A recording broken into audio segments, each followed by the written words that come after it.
I want to talk about fear. Fear can have two outcomes. Fear of failure can propel you to try harder, or fear of failure can stop you from trying. And it's clearly the latter that is the most damaging to an entrepreneur's journey.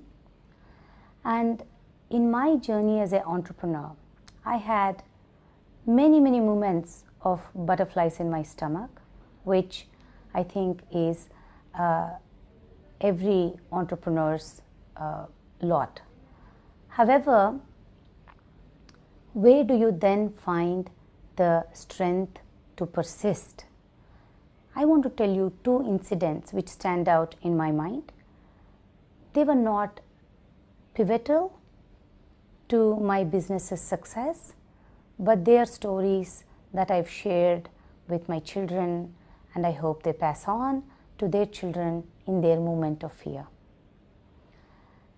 One story is about a time where a happy moment became a very fragile moment because we received an offer for funding, which every entrepreneur then thinks is epitomizes their somebody's belief in you as a potential successful endorsement.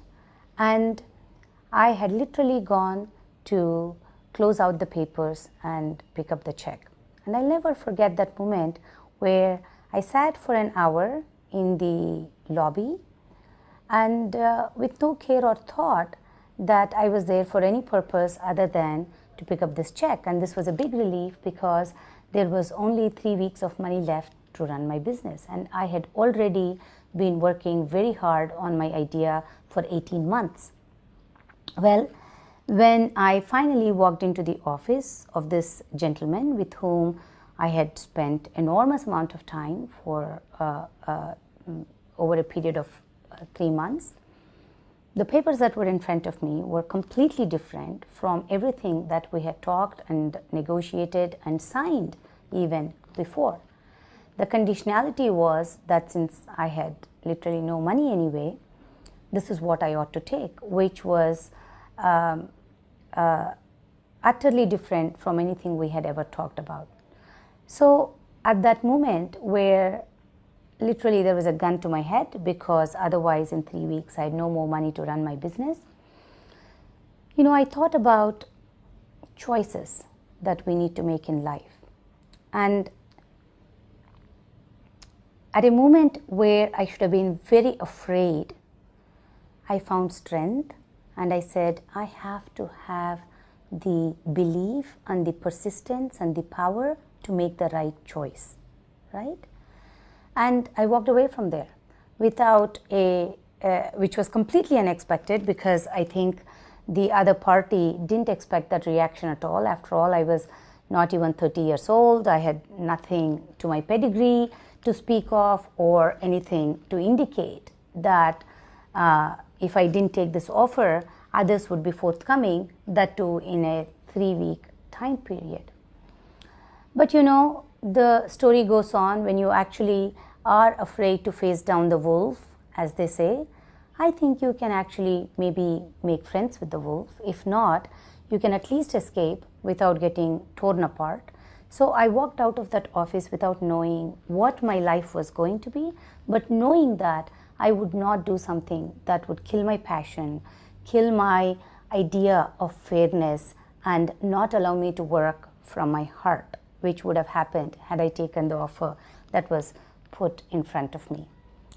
And as it would happen, since my story ends with a happy ending 4 years later, life does work out. So I don't want to go into the details of what happened, because the message I'm trying to give is really about there are hard moments that each of us will have to face. At that time, looking inside ourselves to say, what is the right choice? What is it that would allow me to continue to work with everything I have, right? And not take away the very essence of my life is a very important thing in the path that the entrepreneur will walk, because you will find a lot of people that will give you much help, but you will also see people that will take away all the positive energy that you think should accrue in this world. The second story I want to share is again about funding, but it had a very different ending. This was also then about persistence and actually having trust that good and bad things can happen to the same person.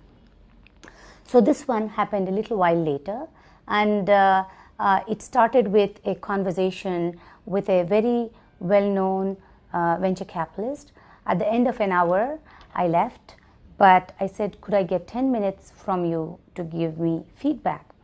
He agreed, and we spoke the next day, and he said he couldn't fund me, but I said, could you please give me candid feedback? Why?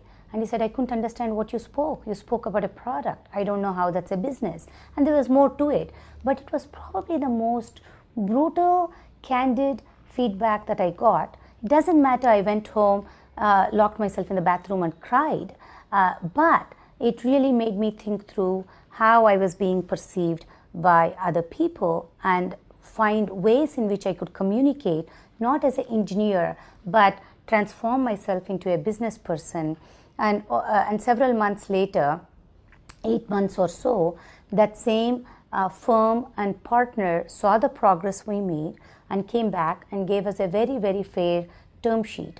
So 2 stories, one with a happy ending, even the other one with a happy ending, because it made me really realize, and since that day, I think my self-awareness about right choice is very much heightened. And I can't say the number of times the right choice has actually been an angel on my shoulder. And this ability to persist when you are in the valley, when you feel the darkness, when you think all doors are shut, and I really think that all these cliches about the dawn breaks after the moment of darkness, I think it really is true. I think it applies, and you have to find that in yourself, that ability to walk past that moment.